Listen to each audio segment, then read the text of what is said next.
Team India T20 కెప్టెన్గా Shreyas Iyer జింబాబ్వేను clean sweep చేసి మొదటి సిరీస్ విజయాన్ని అందుకుని కొత్త అధ్యాయాన్ని స్టార్ట్ చేశాడు. జింబాబ్వేతో జరిగిన 3 మ్యాచ్ల సిరీస్లో భాగంగా 3వ మ్యాచ్లో సూర్యవంశీ ఒక మెచ్యూరిటీ ఇన్నింగ్స్తో బ్యాటింగ్లో ఇండియాకు మంచి ఆరంభం లభించింది. పిచ్ కండిషన్స్ అర్థం చేసుకుని బాల్ని టైం చేస్తూ అనవసరపు షాట్లకు ట్రై చేసి వికెట్ సమర్పించుకోకుండా సిచ్యువేషన్కు తగ్గట్టు బ్యాటింగ్ చేశాడు. కానీ తన బ్యాటింగ్లో మెరుపులు మాత్రం తగ్గలేదు. ఇంగ్లాండ్తో అరంగేట్రం చేసిన 15 ఏళ్ల వైభవ్ సూర్యవంశీ ఆ సిరీస్ నిరాశగానే మొదలైంది. కానీ పొడిగా ఉన్న హరారే పిచ్ పై సాధారణ దూకుడును పక్కన పెట్టి మరింత నిదానంగా కానీ అంతే విధ్వంసకరంగా 49 బాల్స్ కి 81 పరుగులు చేశాడు. స్టార్టింగ్ లో ఎక్స్ట్రా బౌన్స్ ను తట్టుకుని బౌన్సర్లను తప్పించుకుంటూ ఆఫ్ స్టంప్ బయట బాల్స్ ను వదిలేస్తూ పవర్ పిచ్ గా వచ్చిన బాల్స్ ను బౌండరీలు పంపించాడు. ఈ మ్యాచ్ లో విజయం సాధించడంతో పాటు సిరీస్ క్లీన్ స్వీప్ చేయడానికి కూడా మెయిన్ ప్లేయర్ గా మారాడు. టీ20 ప్రపంచ కప్ విజయం తర్వాత కొత్త కెప్టెన్ శ్రేయస్ అయ్యర్ సారథ్యంలో వరుసగా 7 మ్యాచ్ల్లో ఓటమి తర్వాత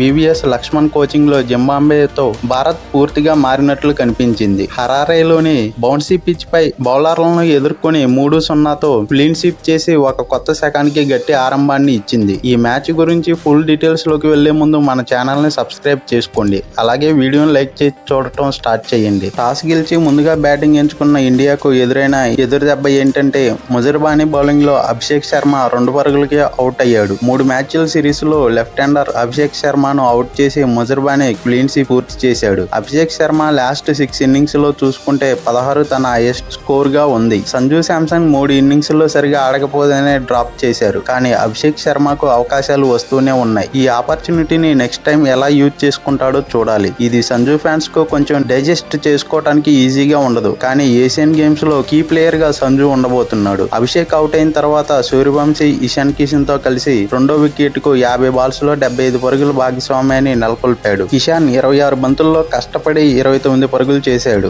డ్రింక్స్ బ్రేక్ తర్వాత వెంటనే సికిందర్ రాజా కిషాన్ ను బౌల్ చేశాడు. తర్వాత శ్రేయస్ అయ్యర్ తన జోరును తగ్గించకుండా 18 బంతుల్లో 27 పరుగులు చేసి సూర్యవంశీతో కలిసి 25 బంతుల్లో 50 పరుగుల భాగస్వామ్యాన్ని నెలకొల్పాడు. సూర్యవంశీ తన తొలి అంతర్జాతీయ శతకం దిశగా సాగుతున్న సమయంలో మధ్వేరే బౌలింగ్ లో బ్రాడ్ ఎవాన్స్ లాంగ్ ఆఫ్ నుండి వేగంగా పరిగెత్తుకొచ్చి అద్భుతమైన డైవింగ్ క్యాచ్ పట్టడంతో 49 బంతుల్లో 8 ఫోర్లు 4 సిక్సర్లతో 81 పరుగుల సూర్యవంశీ ఇన్నింగ్స్ ముగిసింది. ఈ సిరీస్ లో అత్యధిక పరుగులు చేసిన ప్లేయర్ గా అలాగే 31 బంతుల్లో అర్ధ శతకం సాధించి ఆ క్రమంలో 16 ఏళ్లు నిండక ముందే మెన్స్ ఇంటర్నేషనల్ క్రికెట్ లో పలుమార్లు 50కి పైగా స్కోర్ సాధించిన తొలి ఆటగాడిగా నిలిచాడు. జింబాబ్వే తమ పేస్ ఆఫ్ బౌలింగ్ తో తెలివిగా పుంజుకుంది. ఇవాన్స్ మరో స్లో బాల్ తో అయ్యర్ ను అవుట్ చేసి ఆఖరి బంతికి రింకు సింగ్ 14 బంతుల్లో 25 పరుగుల ఇన్నింగ్స్ కూడా ముగింపు పలికాడు. అయినప్పటికీ రింకు ఇండియాకు చివరిలో కావాల్సిన ఇంపార్టెంట్ రన్స్ యాడ్ చేసి రెస్పెక్టబుల్ స్కోర్ చేయడానికి తన వంతు పాత్ర పోషించాడు. దీంతో భారత్ 5 వికెట్ల నష్టానికి 192 పరుగులతో ఇన్నింగ్స్ ముగించింది. ఈ స్కోర్ అప్పటికే సాధారణ స్కోర్ కంటే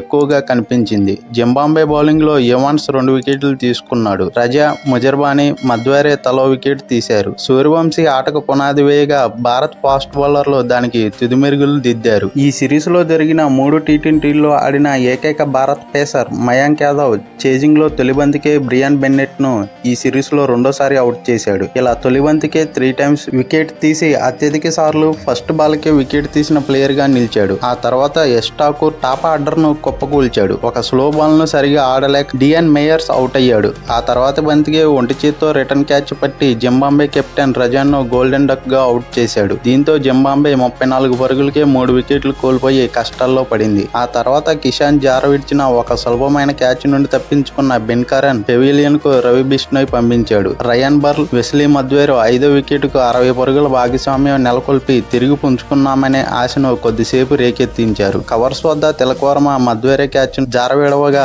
ఫుల్ లెంత్ డ్రైవ్ చేసిన సూర్యవంశీ కష్టమైన క్యాచ్ నుండి బర్ల్ తప్పించుకున్నాడు. మయాంక్ ఈ భాగస్వామ్యాన్ని విడగొట్టే ముందు మధ్వేరే 28 పరుగులు చేయగా బర్ల్ 42 బాల్స్ లో అర్ధ శతకం పూర్తి చేశాడు. ఏకపక్షంగా సాగిన ఈ చేజ్ లో అతని అర్ధశతకం ఒకటే పోరాటంగా నిలిచింది. ఫీల్డింగ్ లో భారత్ తడబడింది. 5 క్యాచ్లు జార విడిచింది. వాటిలో 3 కేవలం ఠాకూర్ బౌలింగ్ లోనే జరిగాయి. ఇది మెన్స్ టీ20 ఇంటర్నేషనల్ మ్యాచ్ లో భారత్ అత్యధికంగా జార విడిచిన క్యాచ్ల సంఖ్యలో ఒక ఎగ్జాంపుల్. కానీ దాన్ని సద్వినియోగం చేసుకునే సత్తా జింబాబ్వేకు దక్కలేదు. వికెట్ల వెనక కిషాన్ చేసిన పొరపాటును అశోక్ శర్మ మర్మానేను బౌల్డ్ చేసి సరిదిద్దాడు. ఆ తర్వాత బిష్ణోయ్ మిడిల్ ఓవర్లలో కట్టుదిడ్డంగా బౌలింగ్ చేశాడు. చివర్లో చివర్లో మయాంక్ తిరిగి వచ్చి 29 పరుగులకు 3 వికెట్లతో ముగించాడు. దీంతో జింబాబ్వే 7 వికెట్ల నష్టానికి 157 పరుగులతో ఇన్నింగ్స్ ను ముగించింది. జింబాబ్వే బ్యాటింగ్ లో బర్ల్ 43 బంతుల్లో 54 నాటౌట్, మధ్వేరే 25 బంతుల్లో 28 పరుగులు సాధించారు. ఇండియా బౌలింగ్ లో మయాంక్ 4 ఓవర్లో 29 పరుగులకు 3 వికెట్లు,